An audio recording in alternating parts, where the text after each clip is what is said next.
Hi, everyone. It is absolutely great to be here. My name is Angela Whiteford, and I head up marketing and product at Forder. We're actually based in New York.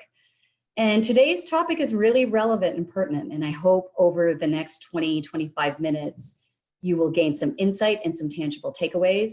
The way I'll be structuring this presentation is I'll be going through lots of examples to make sure we understand the concepts that we're talking about today. At the end, there will be a 5-minute Q&A, so please make sure you send through your questions as we're going through the session. So with that, we can go to the next slide. So here we're talking about cybercrime, and cybercrime has become much more sophisticated, and one of the leading sources of stolen digital identities is data breaches, and we've seen a lot of this in the news. What's amazing is that the amount of identities that have been stolen. As a result of the various breaches, approximately 27 billion compromised credentials are on the web. And there's this thriving market of the dark web that makes sourcing these identities cheap and easy to get at. And I'll be showcasing some of that to you today. Account takeover is a form of online identity theft where a fraudster gains unauthorized access to an individual's account and all the payment instruments associated with that account. And the challenge, like some of us, is that users regularly reuse logins and passwords. And so it makes it really easy for these data thieves to take advantage of this information through the use of the multiple breached accounts. And the big thing that we're seeing, just with the uptick in data breaches, that we're seeing an uptick in account takeover attacks. So in the year of 2019, we've seen an increase in account takeover attacks by 164%. If we go to the next slide. So with account takeover becoming a growing threat across industries and geographies, it does not discriminate. Let's dig deeper into how it works and the different tactics that are being used. The first method focuses on using stolen credentials from data breaches, and increasingly getting this information also from phishing. So during phishing, fraudsters present themselves as legitimate merchants and send emails to the victims to try and fool them into giving away their credentials. Recently in your region, Malaysian Airlines publicly warned their customers that fraudsters were trying to steal their credentials by presenting themselves as Malaysian Airlines, and they need to watch out for that. The second type of attack is an advanced cyber attack, during which fraudsters get their victims to install a Trojan horse or exploit vulnerabilities in the victim system. And then what they do is they actually take over and access various merchants or online retailers' site directly from the victim's computer. And they use the stored credentials in the sites to monetize the account. Now, this isn't as common, it's much more rare, but it's actually very dangerous because the physical similarities between the fraudster and the victim are the greatest. And it does require a fraudster to be very tech savvy to do this. The third type of attack is what's called brute force, and many of you will be familiar with this. In this case, the fraudster doesn't need to know the credentials or be tech savvy. It's based on the premise that many of us use simple passwords across different accounts, and fraudsters can easily identify what these are. And so they'll use systems and tools to just basically using quote unquote brute force, go in and guess different combinations and permutations to get access. With all of these different attacks, what's really important to understand is that these aren't done manually by fraudsters. These are being done using automated tools and software. So this increases the scale of attack substantially, and we'll dig into that more in the examples that I go into. So let's look at an example of an account being sold on the dark web. And obviously this is one of many different brands and retailers whose accounts are sold on the dark web. Let's go to the next slide, please. So each line here shows an account being sold. And there's even a screenshot from the inside, you can see this over to the right, from the inside of the account, which helps validate that the fraudster has access to the account and the value of the account. And you can see that the accounts are being sold for as little as $1, which is pretty affordable and attractive. There's one thing really interesting to take a look at here. Look in the upper left-hand corner. And what you can see here, what you see is the rules of refund or replace. And this is really ironic because it shows how business savvy fraudsters have become in the dark web. because there's real competition between different fraudsters, so they have to offer up policies to make their product more compelling. So let's go and look at another example. This example is from our own Forder network and not one from the dark web. And here, what we're going to see is an account takeover attack in the making that we prevented. So let's go to the next slide. So this attack took place a few months ago and targeted one of our fashion merchants. Each line here represents an attempt to log into a certain account. And we know these accounts are fraudulent activities from various indications, and I'll go through these. So as you can see, the IP address is the same for the attacks, which is indicative of illegitimate activity. But what's really interesting is in this example is the scale of the attack. Look at the left-hand column. There are multiple attempts per minute, which isn't something a normal person can do without dedicated software and automation tools. This example is what they call credential stuffing. As you can see, what the fraudster has done is he's stolen credentials. Likely these are from a data breach, which he's loaded into a software tool and which automates the process of accessing multiple accounts in a single attack. So all of these attempts were unsuccessful because we blocked them, but just think about the potential damage if a fraudster was able to access hundreds of accounts from a single attack. So let's pause for a minute. And at this point, let's take a quick audience poll. So what we'll do is if you could take 30 to 40 seconds to respond, and we'll share the aggregate and anonymous results. And so let's look at the question. So is account takeover attack one of the fraud threats your business is dealing with? This would be a single choice answer, yes, no, or unsure. Please go ahead.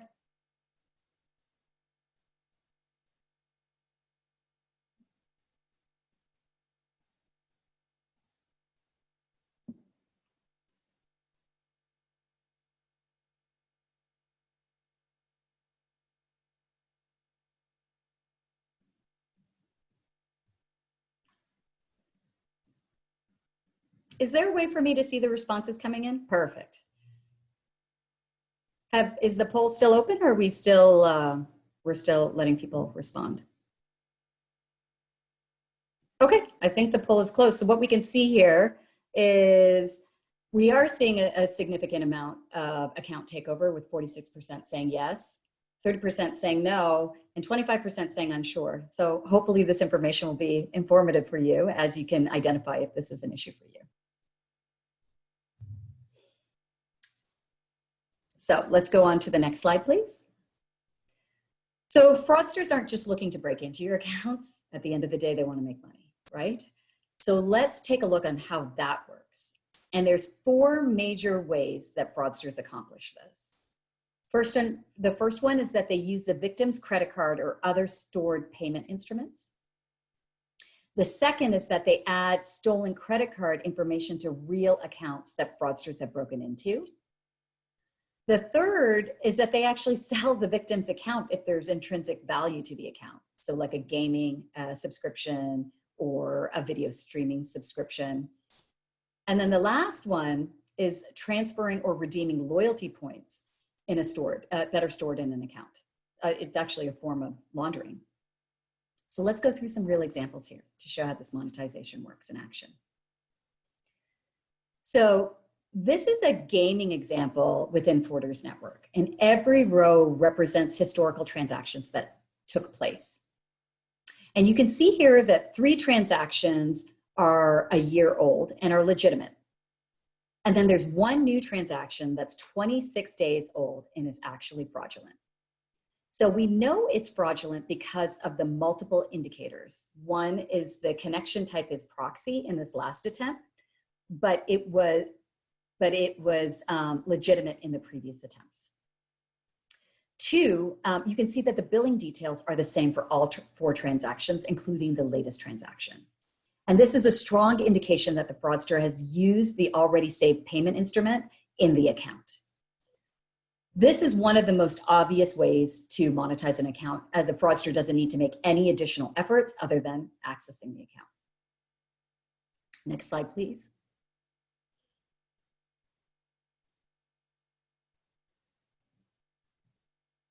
So this is another example from our Forder network. This is a food and beverage business. In this example, also, there are older transactions which are legitimate, and then there are 2 newer transactions that are fraudulent.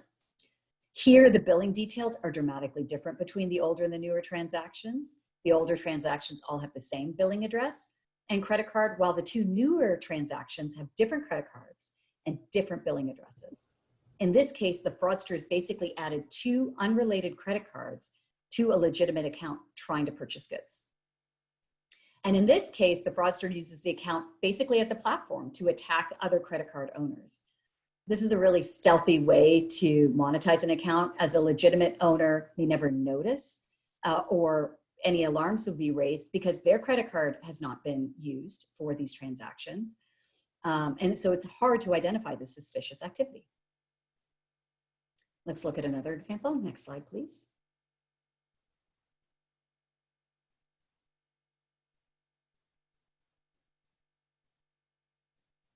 So this is an example of an account with an intrinsic value being sold. Here we're showing Netflix. So legitimate account holders are unknowingly being forced to share their subscriptions with others who have bought it very cheaply online. Let's go to the last example. Next slide, please.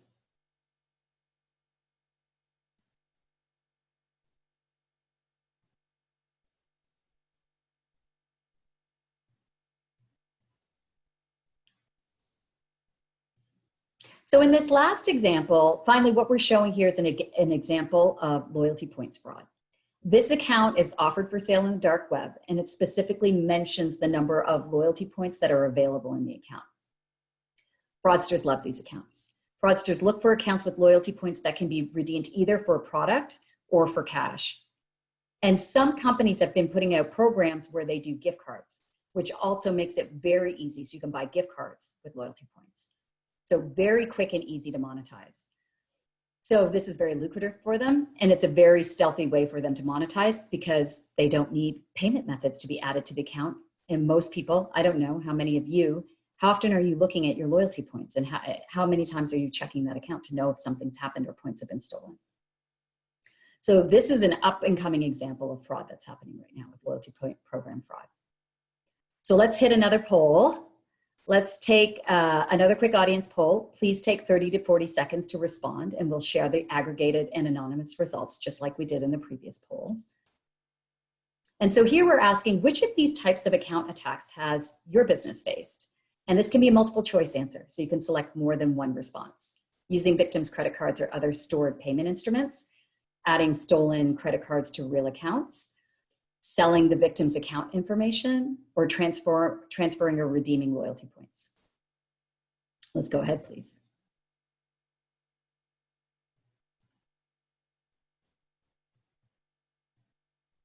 So again, let's give it a little bit of time, and then we can close out the poll.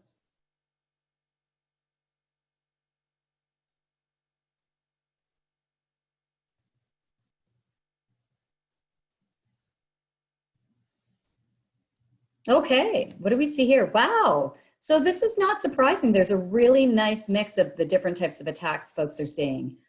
So first being the highest being the stored payment instruments, using the victim's credit card directly, adding stored other credit cards to an existing account, selling accounts, as well as the loyalty points.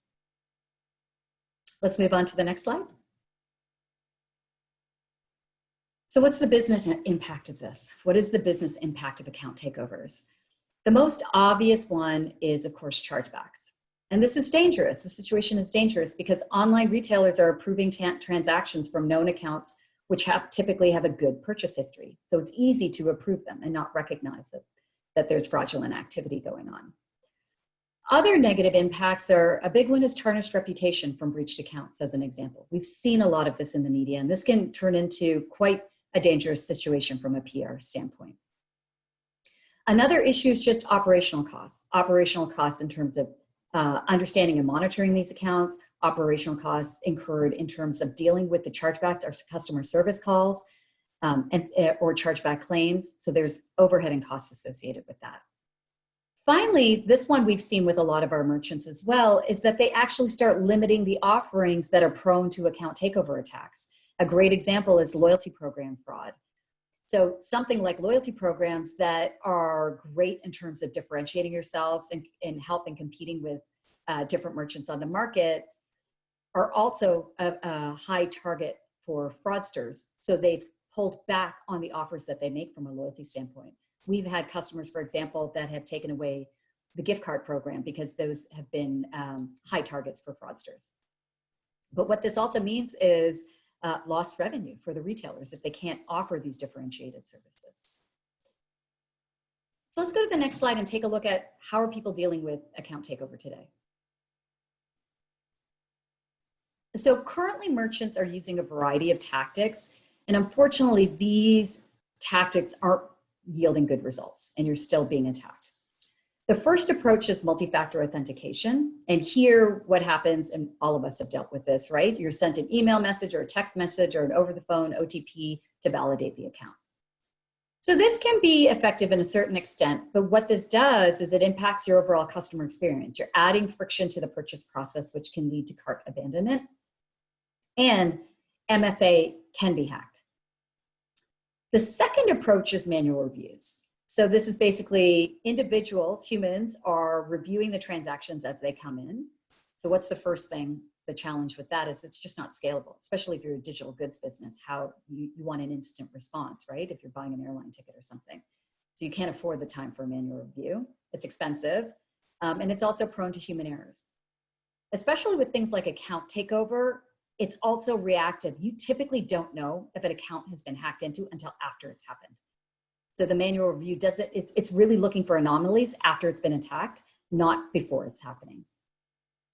The third approach actually has a similar issue, which is a legacy approach, which is a rules-based solution. So typically rules are hard-coded into the system, and they can be hard-coded in at the point of login or at the point of transaction.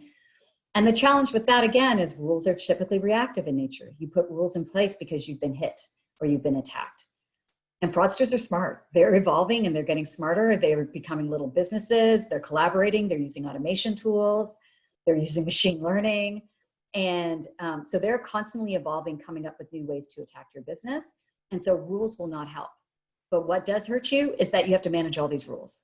People never seem to get rid of rules. They just keep adding more. And there's a cost and overhead associated with managing that.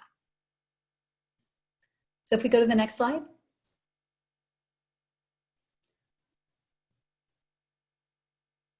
So Forder actually takes a very different approach. We call it an entity-based approach. And basically this means that we don't just identify the activity as suspicious, but what we're doing is we're flagging it as suspicious relative to the behavior of a legitimate account owner. So here's the big thing that's really important. It's important that some behavioral data points will seem suspicious to one person, but could be quite normal for another person. For example, myself. It's very normal for me to be doing different types of activity when I'm traveling in multiple markets, or Asia versus North America versus Europe. To some merchants, that might look like suspicious behavior. But if you knew me, Angela Whiteford, and you knew how I behaved on a regular basis, that's very normal purchasing behavior. And traditional or legacy systems don't take that behavior into account. So Forder provides a machine learning driven decisioning, which is contrary to the rules-based system I just talked about. Fraud is evolving, rule-based systems can't predict that. We just talked about that. And there's so many different types of attacks that are coming up. And we're constantly updating our databases, our algorithms, and we're adding thousands of new fraudster MOs to our system to tackle the fraud that can't be dealt with hard coding solutions.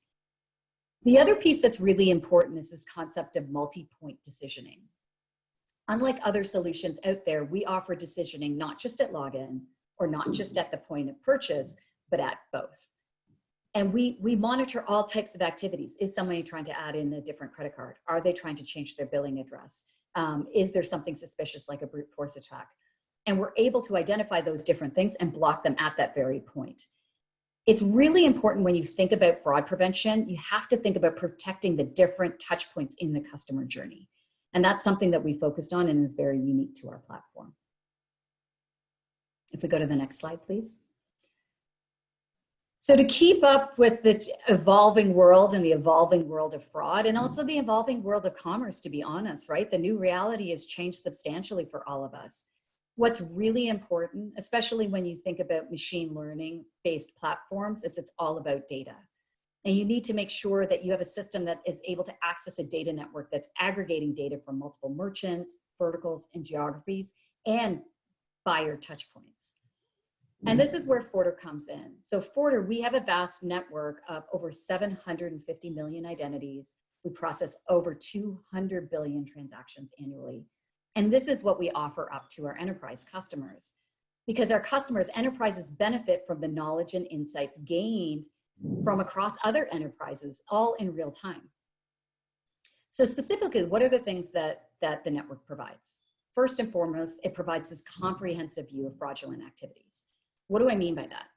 If a new fraud attack is attempted against one client, the entire network is protected from that attack. Think of it like an inoculation or an immunization, because the system quickly identifies the attack, make sure it blocks the attack, especially if it's a new one, and then make sure that the rest of the network is protected as well. The second one is legitimate buying behavior. And honestly, this is more important in some level. Because just important as catching the fraud is you have to identify good, legitimate buying behavior. Because if not, you are going to falsely decline good buyers. And in an environment like today, where we're seeing what typically used to be 6 or 7% of new buyers coming to your site, we're seeing that 25 to 30% now in this COVID environment. And so you run a higher risk because you don't have any data on these buyers of falsely declining them. And that's lost LTV. That is something you don't want to take a chance at. So having a network, having access to a data network that really does a great job of providing you an accurate view of who's legitimate buying behavior is super critical. The last piece is really interesting. It's this concept of identity linking. And it's this technique of connections and relationships being traced back to identities, even if they don't have any data points shared. And this becomes really important in a few cases, right? So when fraudsters are trying to hide and they're trying to conceal their identity, you use identity linking to get at that. The other thing is returns abuse. So this is savvy shoppers that are going out, trying to make purchases and returns and conceal their identity, coming up with different email addresses and so forth. Again, it's about concealing identity, and identity linking is able to identify that as well. So with that, that's the end of my session. I want to thank everybody for joining me. I hope this presentation was informative for you. I'd love to hear back from you if you have any questions, and love to work with you on any opportunities. I have my email address here as well.